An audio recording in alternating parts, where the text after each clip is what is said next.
This story took place about 5 years ago on Christmas Eve night.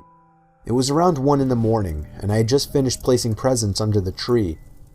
I went upstairs to brush up and everything, then came back downstairs to the kitchen to get a glass of water before bed. My son Jake, who was 4 at the time, was standing by the stairs leading to the basement.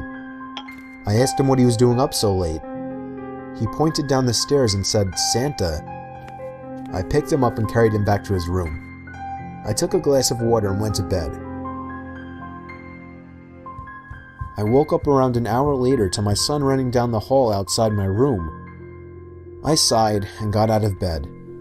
As I was going down the stairs, I saw Jake by the tree looking at presents.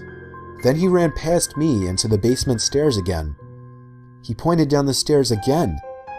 This time I looked down the stairwell, and my heart dropped as I saw a black figure sitting on the bottom step. I almost screamed, but I somehow held it in. I pulled my son quietly away from the basement door and closer to the front door of the house. I moved my hand away from my son's mouth to reach for the lock in the doorknob. I tried to pull the door open as quietly as possible, but it was pointless.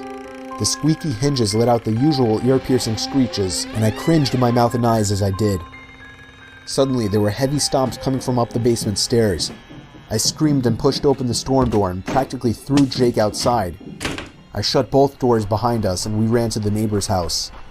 I rang the doorbell as fast as possible, probably 30 times before they answered. After that, we went inside and stayed there and waited for the police.